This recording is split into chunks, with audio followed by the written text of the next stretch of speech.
नहीं आया था, मैं कुछ दूसरा बात रखने में सोच रहा था। तो ये सारे ट्रेनिंग के दौरान तो आप लोग और विस्तारपूर्वक पता चल जाएगा। मैं कुछ समय पश्चात में अपनी बात को विस्तारपूर्वक जो रखना चाहूँगा उसको बाद में रखना चाहूँगा। और रही बात ये जिज्ञासी लोग का सम्मान, तो सम्मान हम यही कर सकते हैं, जैसे कि मान लो एक एग्जांपल देना चाहूँगा, मुझे मछली खाने का मन है तो या तो मैं उनको दे सकता हूँ पकड़ के खुद, या उसको तरीका बता सकता हूँ, बेटा आप जाओ किसी नदी नाले में खुद ही मछली पकड़ के ट्राई करो, देखो करके। तो एक बार जब वो सीख जाएंगे तो बिना कुछ हो जा के निकाल के खाते जाएंगे। मतलब एक प्रकार से क्या हुआ, उनके मन में जो जिज्ञासा था, जो सीखने का ललक था, हम उसको एक एज ए सुविधा मुहैया करा दिया। वो खुद जाके वहाँ से सीखने का प्रयास किया, पढ़ाते थे। लेकिन अब थोड़ा सा उसका रूप जो है बदल गया। अब हमको चैलेंज कैसे बनाना है, कैसे चैलेंज बच्चे के बीच वो रखेंगे और बच्चे को मिलाएंगे। कहने का मतलब बाल केंद्रित शिक्षा हमको देना, क्या देना है, बाल केंद्रित। और हमारा काम क्या होगा, हमारा काम नेतृत्व करने का काम होगा, प्रबंधन का करने का काम होगा, है ना, नियोजनकर्ता का काम होगा। बच्चे को सतत मूल्यांकन करते रहना है, आकलन करते रहना है कि कौन बच्चे कैसे कर रहे हैं, ग्रुप में पढ़ रहे हैं कि नहीं पढ़ रहे हैं, ये देखना है, निगरानी करना है। और कौन बच्चे किस स्तर पर है, इससे की कॉन्फिडेंस तो पहले ही डेवलप हो रहा है ना इससे। और साथ साथ वो घर में मम्मी पापा को बोलेंगे कि मैं आज प्रेजेंटेशन किया, मैं आज प्रस्तुतिकरण किया, ऐसा तो उनके मन में भाव आएगा। तो क्या हुआ यहाँ पर, उसके जो मन मस्तिष्क है वो सक्रिय होने लगेगा आगे कक्षा के लिए, आगे दिनों के लिए। वो डेली स्कूल आने का प्रयास करेगा, प्रयत्न करेगा। और बाकी बच्चे को भी बताएंगे, देखो आज मैंने पढ़ा, मुझे सेल्फी मिला टीचर के साथ फोटो खिंचाने का। और मान लो कोई बच्चे, और माहौल तो एकदम एंजॉयमेंट रहेगा, इस टेक्निक से पूरा माहौल एंजॉयमेंट रहेगा, किसी को ना तो डांट ना किसी को फटकार मिलेगा, ऐसा माहौल। होता क्या है, टीचर ने भाव ये रखते हैं कि बिना मारे बिना डांटे पढ़ाई लिखाई नहीं होता, ऐसा नहीं है। बहुत सारे इतिहास देखो लीजिए भाई। अब मैं थोड़ा सा इसको आर्ट इंटरनेशनल एजुकेशन को आगे बढ़ाना चाहूँगा।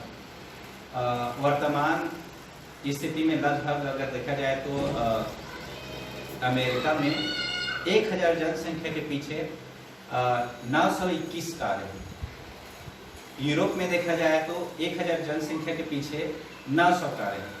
और यदि भारत की ओर देखा जाए तो 1000 के पीछे लगभग 22 कार्य है।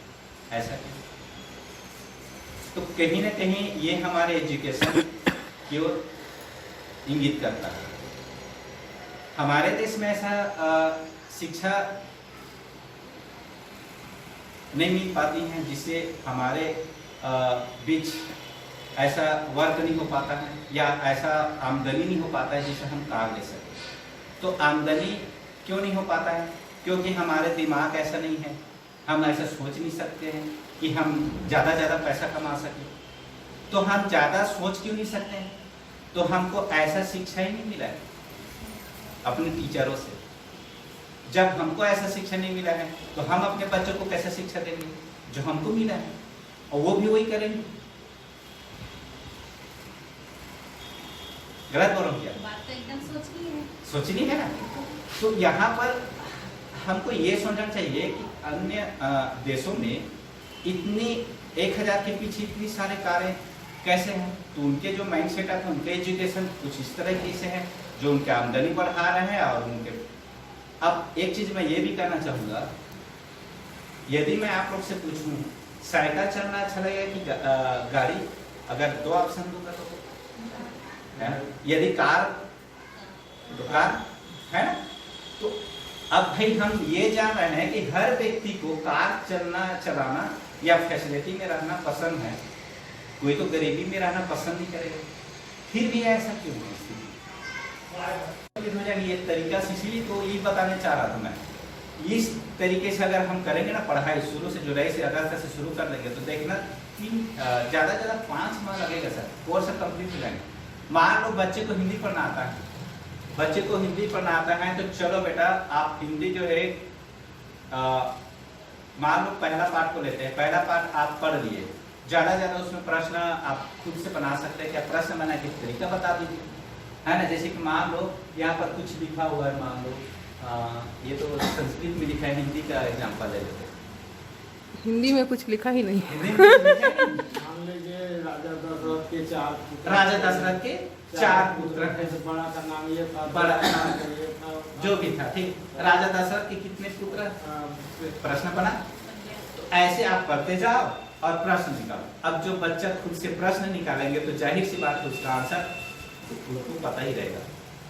तो हम क्या है, प्रश्नावली को ज़्यादा उसका आंसर लिखवा देते हैं कॉपी में और फिर वो करता है। तो ऐसा नहीं करना, ये नए तरीके से ऐसा पढ़ना। तो खुद से पढ़ेंगे, कठिन शब्दों को पहले छांट कर निकालो और उसको सॉल्व करा दो आपस में। तो इस तरीके से जो है हम पढ़ाने की प्रक्रिया जब करेंगे ना, तो कोर्स ऑटोमेटिक खत्म हो जाएगा। जब कोर्स कंप्लीट हो जाएंगे तब मैं उस बात पर कनेक्ट करना चाहूँगा, जो जीवन मूल्यों, जो सीख क्रिएटिविटी काम पसंद है, किसी बच्चे को संगीत पसंद है, किसी बच्चे को और फील्ड में इंटरेस्ट है, उस पर जाएंगे, जीवन मूल्यों की बात करेंगे, बच्चे सीखेंगे। हमारे पास बहुत सारे ऐसे साधन हैं जो जीवन मूल्य आपको सिखाने में। मान लो मुझे इंग्लिश नहीं आता है, तो क्या बच्चे को भी नहीं आना चाहिए? आना चाहिए ना। और क्या बच्चे को बिना मुझे इंग्लिश आए बच्चे नहीं सीख सकते? क्या सीख सकते हैं। मुझे 4 भाषा मुझे पता नहीं, तो क्या बच्चे नहीं सीख सकते? सीख सकते हैं। तो हमको कई भाषा सिखाना चाहिए बच्चे को। आजकल तरह तरह की मोबाइल में टेक्नोलॉजी से हम जो है सिखा सकते हैं। जो बच्चा सीखना चाहते हैं वो सारे चीज़ सिखा सकते हैं। शिक्षा की भूमिका में देखें ना, हम वो सब मुहैया कराएंगे, सुविधा मुहैया कराएंगे, तो बच्चे सीखते जाएंगे। तो कोर्स तो ऐसे ही खत्म हो जाएगा, नो डाउट। तो हम ये जब काम करने लगेंगे तो हमारा जो माइंड सेटअप है वो विस्तृत होता जाएगा, बच्चे के माइंड विस्तृत होते जाएंगे, और हम जो नहीं सीखें वो भी बच्चे सीखते जाएंगे। तो होगा क्या, कल के डेट में अगर जॉब ही नहीं मिलता है तो कोई कारखाना खोलेंगे, कारखाना में काम करने वाले रखेंगे, विस्तार हो जाएगा। नए नए तरीका, नए नए इंटरेस्ट फील्ड में वो अपना बुद्धि लब्धि को आगे बढ़ा लिए रहेंगे, तो आगे बढ़ते जाएंगे। तो जब ऐसा होगा तो कहीं ना कहीं कल के डेट में उनके पास भी क्या आएंगे, आमदनी आएंगे, तो क्या आ जाएंगे, कार्य आ जाएंगे, है ना। तो ऐसा हमको शिक्षा देनी है। और लग रहा होगा